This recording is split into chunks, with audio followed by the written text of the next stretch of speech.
ladies and gentlemen, welcome you all, members of the media, to this press conference for Mapostori and Madzion for economic development.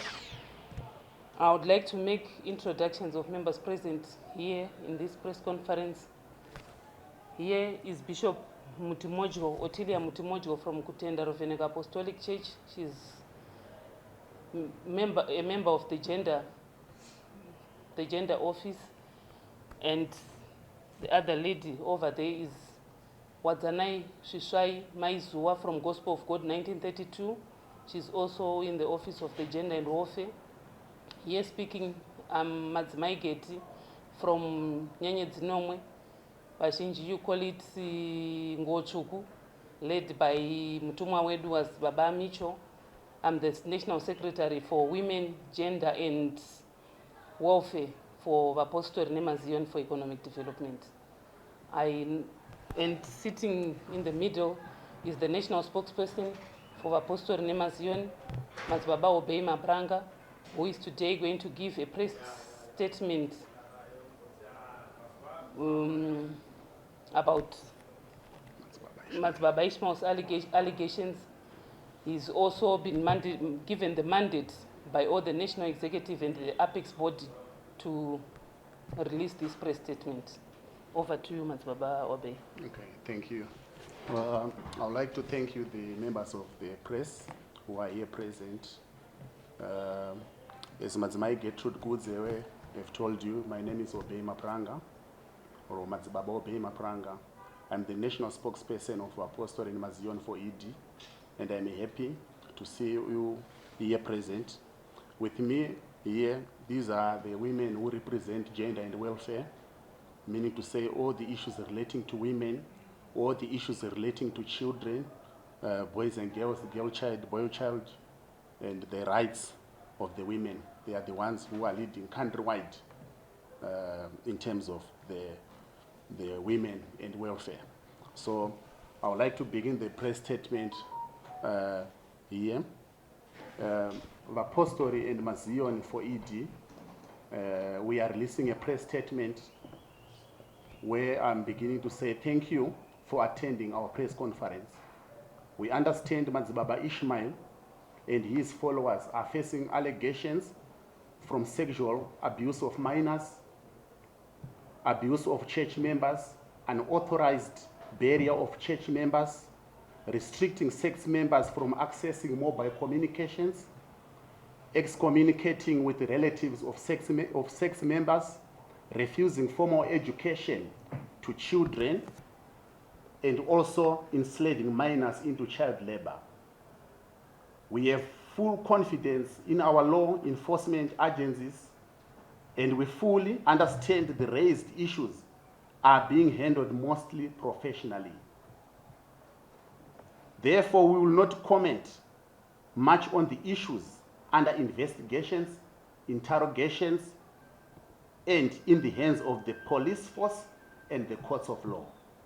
However, our position as a Mapostori and Madzion for economic development for ED would like to clearly explain the true position of the Joani Masowe religion in regard to the above mentioned allegations to Ishmael Chokurongerwa, who is one of the Joani Masowe Chishanu prophets.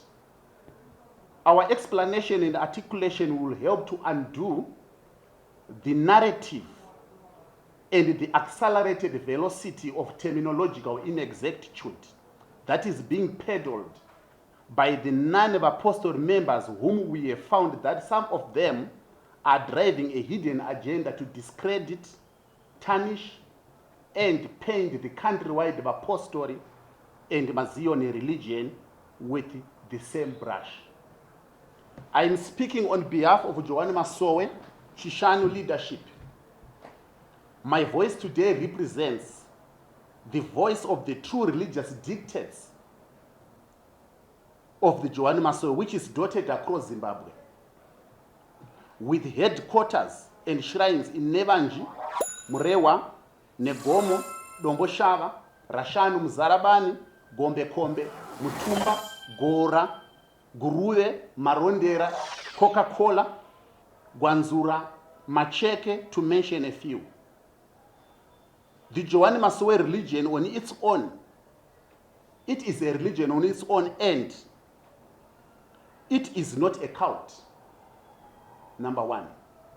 Number two, it is not a driver of extremism, and it will never have extremism agenda or doctrine. Joani Masowe Chishanu does not fight with the government. Also, it does not fight with the government agencies or the statutory laws of the land. The religious and spiritual dictates of Joani Masowe Chishanu restricts its followers in engaging minors into early marriages. It restricts child abuse, girl child abuse, and boy child abuse. It restricts sodomy. Other churches globally, they allow a boy child abuse where they allow homosexual activities from senior church leaders or senior religious leaders to young boys. You can hear it across all media powerhouses globally, but Joani Masowe restricts that. The religion is very strict when it comes to righteousness. That is why you always hear the word kureurura pamasowe. In Joani Masowe Chishanu, all the books are forbidden.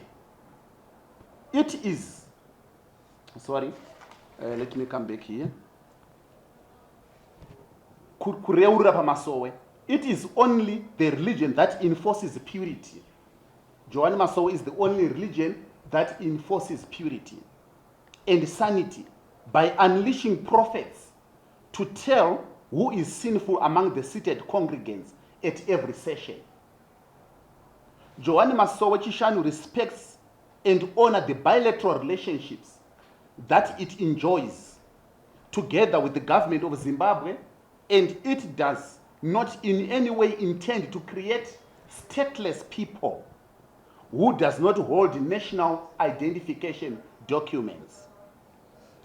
And the religion does not deprive its people and communities to coexist with other religions and people as long as there is no spiritual healthy contamination. On top of everything, Joani Masowe Chishanu is a patriotic religion that advances a Pan-African narrative and doctrine. Why do we call it a religion? Why do we call Joani Masowe a religion? Would want to explain why is it a religion? We call it because their founding father Baba Joani showed his first step by taking the Bible and put it into ashes of fire. Then he said to Joani Masowe Church only, Joani Masowe Chishanu, never use this book. The Jewish people read their Torah. The Muslims, Sunnis and Shias read their Quran. The Romans and other Christian fraternity reads the Bible. In Joani Masowe Chishanu, all these books are forbidden. Hence, it is a religion on its own, which was not imported from overseas and without roots from any book. We have found disturbing information and evidence of some non-governmental organizations, NGOs, that are waging a religious war against Mapostori as a whole.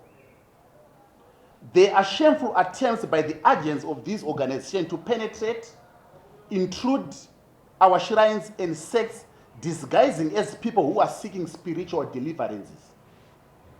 These non-Mapostori agents are attempting to fabricate false information against churches like Gospel of God Shrine in Hatfield, Marondera, and Gandanzara Rusape. They are against women who volunteer to refrain from marriages and become sisters for life, the same as what the Roman Catholic sisters do. These non-governmental organizations want to spread a narrative that these women are forced to take this life spiritual decision. This life spiritual decision, but they have never been seen trying to sneak into Vatican City or diocese to understand the sisterhood and brotherhood of them.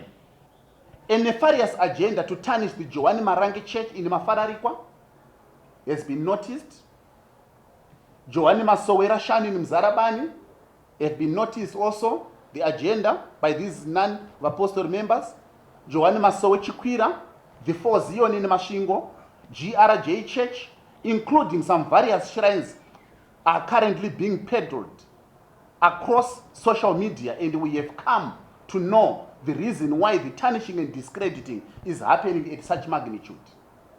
The NGOs and agents are bankrolled and funded by foreign embassies and foreign agencies. They are now a conduit of destabilizing the countrywide Mapostori, who stands firm together with the Zimbabwean Pan-Africanism agenda and the safeguarding of the gains of the Zimbabwean sovereignty by religion in Zimbabwe. These agents are indirectly lobbying in vain to totally eradicate Mapostori religion in Zimbabwe. It is now a fact which cannot be ignored that the multiplying population of Mapostori and Mazion sects and the population is now overpowering the religions that came in Zimbabwe from overseas. We truly know that Baba Joani Masowe rejected the white colonial British education system, which was designed never to empower the children of Munumutapa. But today we have a black Zimbabwean government which have all systems in place in education sector. Those sects and shrines who have got unformalized vocational training centers should approach the relevant ministries for further guidance and empowerment. We know that in the People's Republic of China, there is secondary education which have got 2 routes. One, they have got a route which is the academic secondary education route. Number 2, they have got a route which is the secondary education vocational training route. Today in China, the leading global economic powers and all economists have agreed that China has attained this status because of 2 things, which are industrial production and manufacturing exports. So the government, ministries of education and ministry of VCTs are the ones with mandate and professional ability to further guide the Mapostori shrines, vocational trainings and empowerment colleges. It is the religion and doctrine of all Mapostori followers to tell their family non-believers that once you join Chipostori, you will never be part of the family African traditional cultures and traditional spiritual ceremonies, such as Kurova Guva, such as Mitambo Inige Midzimu Mkwerera. Mapostori religion restricts their members because the doctrine say do not be part of the spiritual ceremonies of the tradition. This is well-known fact that we are worried that the non-Mapostori narrative sees this as cultism. The non-Mapostori narrative sees this as extremism. We are giving a wake-up call to all Mapostori and Mazioni in Zimbabwe to approach the government Ministry of Lands and apply for land to build their own schools and vocational colleges. These Mapostori and Mazioni religion are not comfortable, some of them, not all of them, but a few.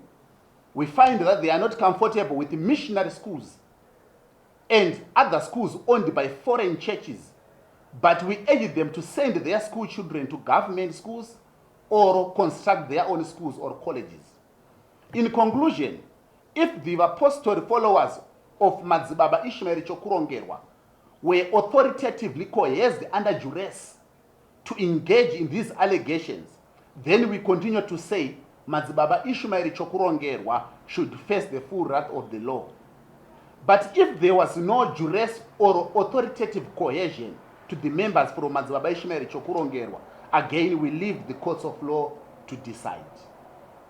The people of Zimbabwe should continue to live together in peace and treat MadziBaba Ishmael's allegation as a singular case, in which if he is found guilty, we will engage the leaders of the National Judicial Council of Mapostori to proceed with the religious counseling and religious guidance to the Mapostori families at Lily Farm, so that they continue worshipping, residing, and farming at Lily Farm in line with the rights of religious practices and freedom of religion according to the Constitution of Zimbabwe. The National Judicial Council of Mapostori will make a fact-finding tour to MadziBaba Ishmael's shrine and align government statutory laws in line with the doctrines of Mapostori and its religious approach and ways. We would like to say thank you, and also we shall invite questions from all of you. If there are questions, we are here to answer you. Thank you.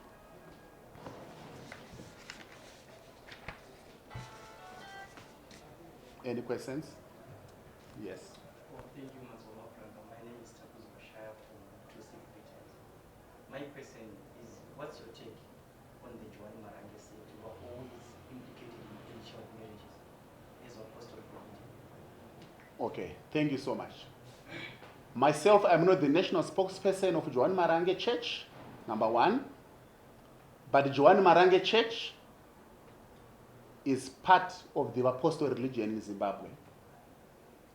The issue that you have asked us, we have never heard of so many cases, but only one case, which we had, I think, 2 years ago, of that young lady. And it was dealt well with the police. It was dealt well with the law enforcement agencies. And also, I would like to repeat, I'm not the national spokesperson of Joan Marange Church, but we believe and we trust that they are doing well in terms of religious practices, and they are not doing any malpractice. I once visited that place, and I saw they are doing projects and good things, and our head of state is always there, meaning to say it is a good religious church in Zimbabwe. Thank you. Another question? Yes. SlyMedia TV. Mvunzi wangu ndewekuti tanzwa kuchita mutambe makuva zvinechekuita nechivanhu asi tinonzwa vamwe vapostori vachiti vanosanganisa chivanhu uye nezvemweya kana kuti chiprofita zvinofamba sei? Tinokutenda ipapo. Ndinoda kudayira semabvunziro amaita. Vapostori vaMwari vanonamata mumweya nemuchokwadi. Chimiro chinonzi kusanganisa chivanhu nechipostori kana nomweya, zvinhu zvatisati tatoonawo kuti kana pane pazviri toda kutombonosvika tione kuti zviri kuitwa sei.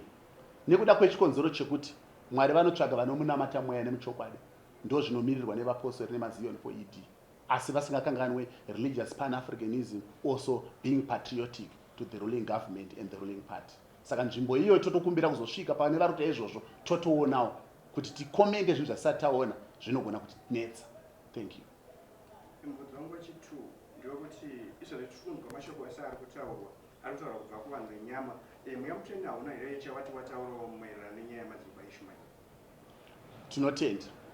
MadziBaba Ishmael chokurongerwa, vanhu vamuprofita ari muJohani Masowe wechishanu, inova yakatanga kubvira 1931-1932 nemapazi nemasplinters akaitika ose, vanhu vakasvikira pakudzokedzana ose, mapazi ose akuwirirana. Kutaura kwandikuita kuno kuutungamirirwa ndataura kubva pamusha unonzi Negomo, pamusha unonzi Marondera, Domboshava, Gombe, Kombe, Mutumba, Gora, Guruve, kwese uko vari kugutsikana kuti nzvimbo yose ine chekuita naMadziBaba Ishmael payasvika izvinezvi yaye vatongi. Mweya mutsvene chete uri kungonamata kuti kuda kwaMwari ndiko ngakuitike pamusoro penzvimbo inoti poshi. Vakuru vemachechi havasi kubvumidza kuti pave nechimiro chinonzi pane shoko ringabudi rinonzi mwana musikana atambudzika, mwana mukomana atambudzika, apinda muuranda hwokushanda. Asiwo vemweya mutsvene vari kuti patasvika apa pamaoko aMwari neutongi hwenyika ino iyi. Saka chavangoita chinhu chokunamata kuti zvose zvifambe nemuchido chaMwari, nekuti hurumende inogadzwa naMwari, matongero ayo zvigare matongero aMwari, haasi matongero enyama. Saka zvese mweya mutsvene mazviita. Iyo zvakatoziva kuti mhuri yeZimbabwe ine mibvunzo mizhinji isina mhinduro, kuti zviitiko zvese pazvaitika mweya mutsvene wanga usingazvionera. Tinokutendai. MadziBaba Ishmael chokurongerwa, vegore jena penya Johani Masowe wechishanu, vanorarama vari muprofita anotungamirira nemweya. Zvinhu zvose zvinenge zvichiitika pachechi pavo vanoti vanoshandisa mweya mutsvene. Pane kanguva kakati rebei vasati vasangana nevakuru nevatungamiriri. Mune vatungamiriri neuzhinji hwevatungamiriri huri mubandiko reJohani Masowe wechishanu. asi pane makore vasati vasangana nevatungamiriri vavo. Chatinoti kusangana kushanyirana kune kuchita mashrines nemasects vachionesana kuti taapapi nechinamato. Ndezvipi zviri kukuremerai, ndezvipi zviri kukukanganisirai. Madzibaba Ishmael vambonge vari paminamato nenguva yavanga vari nevanhu vasati vambotodzoka kwatiri kune vamwe kuti timboziva kuti vari kunamata sei. Saka kubvira mugore ravapomedzerwa mhaka yekurowa mapurisa havana kuzenge zvekare vazonge vabatana nevamwe zvakanyatsomira zvekuzvionekwa kuti vari kufambidzana munyaya dzemweya, kufambirana muzvinhu zvemweya. Saka hapana anogona kupa comment inoendera mberi, asi tataura tikati council yevakuru yechipostori ichaenda kunoita fact finding trip yavachaenda palili farm vonokurukura vonotaura asi zvose zvinogadzirisika mumweya mutsvene kuti mweya mutsvene unotaurira vanhu kuti garai zvakanaka nekuti Johani akati garai zvakanaka muchinamato ichi nekuti kwokupedzisira kwacho tiri kuda chete nyika ine runyararo nechitendero chinogamuchira rugare rwenyika. In line, sorry, my name is Worthiness. I'm from SlyMedia TV. So in line with the MadziBaba Ishmael case, I want to understand how do you make sure that young girls and women are taken care of within the Mapostori sector? How do you make sure that they do not face these challenges that MadziBaba Ishmael has been accused of? Okay, thank you. As Mapostori and Madzion for ED, we are already in partnership with the government agencies, government department, and also government ministries. What am I trying to say? I'm telling you that we support the bilateral relationships between Mapostori and the government, the women's rights, the children's rights, and also all the religious malpractice should be eradicated and demolished.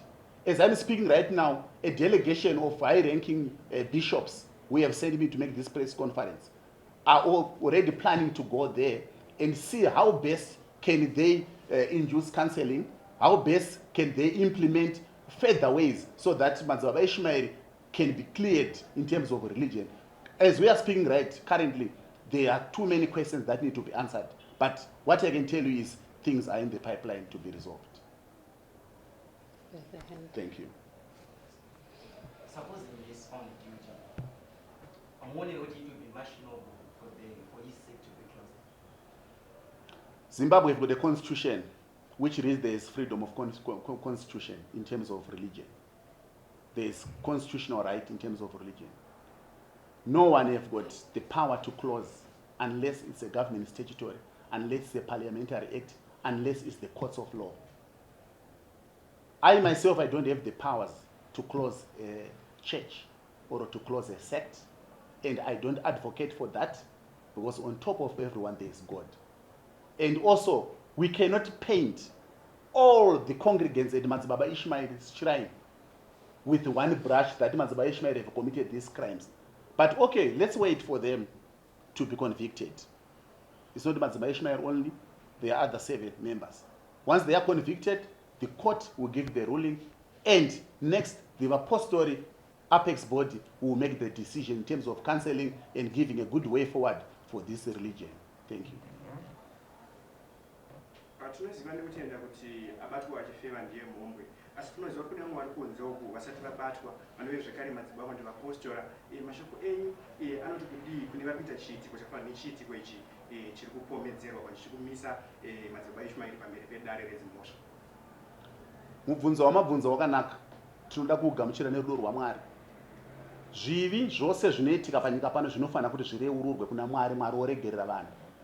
Asi zvivi zviri maringe nehurumende, hurumende inotora danho rayo rematongero ainoita nemuzera wayo nemashandisiro ainoita. Isi basa redu kunyamatira nyika, nyika inamatirwa nevene vayo, ndo nzvimbo yatiri. Asiwo vanenge vachita zvakaipa vari kunze uko, vangava vakuru vemachechi, hatingotaura masowe chete, hatingotaura vapostori chete, nevose vangadedze zita raMwari vanogona kubatwa vane mhosva kandi vari mukati memhaka. Tinongoramba takateerera murau hurumende yenyika yeZimbabwe kuti siyai zvakaipa, siyai zvese zvinorema, siyai zvese zvinonyangadza, muchengetedze utano nechimiro chenyika ino. The national fabric of apostle religion should be clean and speak and span. Thank you. Tinoziva kune vamwe vakaenda kushrine vatengesa zvituwo zvavo, midziyo yavo, havasina pekutangira muupenyu hwavo kana vachinge vadzokera kudzimba dzavo kana kuti vabuda muKenani. Ndiri kurubatsirwa muchange muchivapawo sevatungamiriri. Aiwa, tinokutendai nemubvunzo wenyu. Vanhu vakapinda mamuri kuti muKenani isinoti pachechi, vamwe vanoti muKenani, aiwa mazita ekunamata anenge achiiswa. Asika tinenge tichigamuchira kuti vanhu vakaenda nemombe dzavo mashoko tinongoanzwa achitaurwa asi hatisataona munhu akati ndakaenda nemombe. Tinoona nzvimbo ine zvinhu zvakawanda pari kwafishari, panzvimbo pari kuitwa mabasa akanaka, welding iri kuitwa, carpentry iri kuitwa, mabasa emombe, zvipfuyo, huku, mbudzi zviri kuitwa nehwai. Asiwo isusu hatina munhu watakaona akati akaenda nezvinhu zvaakabva nazvo kumba kwake akaisa ipapo. Kugara kwatakaita sevakuru takawirirana nzvimbo yatakati idecision yemunhu pachake yekuti anoenda nezvinhu zvipfuyo zvakachinoisa muchechi. Johani Masowe ichechi isina zvemaoffering kana zvematithes. Asi kana pane atora zvipfuyo zvake akaenda kunisa muchechi, chido chake mukunamata kwake, idecision yake semunhu abva ozera ane 18 years. Nzvimbo iyoyo hatina chatinogona kutonga. Asiwo mhinduro yakanaka tinokupai after fact finding mission ichaitwa nehigh powered delegation iri kuendapo mumazuva mashoma atakatarisana nawo. Mubvunzo wangu wekupedzisira ndewekuti zvoni kana ndinomuitira kuti vana vatendedzwe kuti vachienda kuchikoro nekuda kwedoctrine yechitendero, asi bumbiro mutemo wenyika yeZimbabwe unoti vana vanofanira kunge vachienda kuchikoro kuti ikodzero dzavo, asi vanaka venyu kana vachinge vachienda kuchikoro hamusi kutadzira Mwari. Ndoda kuti ndakandaonda kugadzirisai ndakabata press statement riri panapa. Tinotokurudzira sekutaura kwataita panapa kuti paparagraph yepage 2 toda kuti vana vari kuremerwa, vabereki vechipostori, masangano mashoma asara vari kuremerwa nekuenda kuma-missionary schools ngavaende kuma-government schools poshi. Ivo vanenge vachiona zvakare vane capacity yekuvaka zvikoro zvavo tati ngavaende kunokumbira Ministry of Lands vagone kuvaka zvikoro zvavo sezvakaitawo ma-missionary schools. Iwaya avari kuti aiwa kuma-missionary schools vane veida rupedza vazodzidziswa zvitendero zvekunze ngavavake vavo, asi kana vasati vane mari vanofanira kuenda ma-government schools arimo, haasi ma-religious schools. Ukama hwenyu mimi naMadziBaba Ishmael vasati vapomerwa muzvavo wakamira sei? Sezvo ndanzwa muchiti baba vakazvambaradza mapurisa makore apfuurayo pamba pasina kushanyirana, imimi ndava kumata kuti makatora makambovashanyirawo. MadziBaba Ishmael vane ukama nesangano rinonzi Johani Masowe chishanu kubvira vari mudiki vachikura kusvikira vazosangana netsekwende. Tsekwende dzavakasangana nadzo hatigone zvedu kunyanya kudzitaura zvakanyanya dzekutanga. Munhu akatadza kuzvidzora, munhu akatadza kuzviisa pachimiro chemutendi chekusvikira pakurovana nemapurisa. Nzvimbo yaisafanira kudaro nekuti nyaya yavo yakanga iri diki. Mukazoona kuenda kwavakaita kujeri, vakazoenda kujeri nepamusana pekuti mutongo wavakapiwa ndiwo kuincita violence. Asi vanga vane mhosva dzavaipiwa nesocial media, vaive nemhaka dzavaipiwa nesocial media dzanga dzakawanda. Pambacho vaipiwa mhaka dzekucherechedza umhandara hwevasikana dzakatadza kunopururwa nekoti. Pambacho vaipiwa mhaka dzekuponda zvakatadza kunapururwa nekoti. Asiwo pamusana pemakakatano wakanga akuitika muchiprofita chavakanga vataura chimwe chete chavakataura vachiti nyika ino haisi kuzotongwa nemudzimai, vachiona kuuya kwemutungamiri wenyika aripoyo. Zvakasakisa kuti varwiswe nevamwe vanhu, zvasakisa kuti varwiswe nevamwe vanhu. Ivo vaifanira kuti zuva rakauya mapurisa vaifanira kuvagamuchira nemwoyo muchena sezvavakaita rundo runo, vokurukura navo, asi vaiziva zvauri kuna vanhu vasina kufarira chiprofita chekuti nyika ino haitongwe nemudzimai, vachiona kuuya kweutungamiri huripo hwamunangagwa. Asi nzvimbo yese yandi kutaura iyoyi vakazosvikira pakunorova mapurisa, ndo pavakatadza. Koti haina kuvabata sezvo vakapomedzerwa zvaisvika 12 nesocial media, asi koti yakati mhaka yako yatakukusungira ndiye kuincita violence. Saka tiri kuti izvo vaisafanira kudaro. Zvino ukama hwamuri kubvunza kuti tatine humwe ukama here, pavakaincita violence vakabva vazoti ndakuenda kuminamato. Vati ndakuenda kuminamato vanga vava kuminamato yemweya yavakatora nguva vari kobvira gore ravazviita kusvika izvinezvi vanga vari kuminamato. Saka isi patinombedzera misangano vanga vari kuti tichimbopedza minamato yatiri kuita. Saka tatangomirira kuti kana vapedza tinozoona vachisvika. Saka kushanyirana kwanga kusiri kunyanya kuitika nokuti vanga vari paminamato yanga vari kuita. Ndosaka mataura ezwi ramati vanga vari muCanaan. Isi chiti aiwa vanga vari paMasowe, asi muchiti Canaan. Tikati aiwa ose mazita ekunamata mazvita ii. Kana vachinge vapedza minamato yavo semataurira amaita nezvimwe zvavari kupomedzerwa izvi, makasungukira kuzoshanda navo MadziBaba Ishmael? Zviro kwazvo MadziBaba Ishmael takasunduka kushanda navo zvakanakisisa. Uyezve kutotara kwati kuti hakuno kushanda navo hatisitombombirira kuti vabude. Tatotaura delegation yakutoenda pashiraini ipapo yakutanga kutotaura nevaripo. Way forward inosiya uchenu hwakazadzikisika pavari. Uyezve vachinge vanzi vatongwa nedare matongero achange raita chero vakanzi vatongerwa kugara mujeri kana vakanzi vatongerwa kubuda isu kwese tinoona kuti hurumende yenyika ino yakanaka inoti chero akazarirwa handei ari mukati ari kunze tinongoonana saka hapana dambudziko tinongoshanda nawo sezvataingoitawo mukati mevamwe vaimusanganidzana netsaona dzekupomedzerwa nevamwe vainge vapara zvekare taingoshanda navo saka tinotenda takukumbira mibvunzo miiri tozarira zvedu.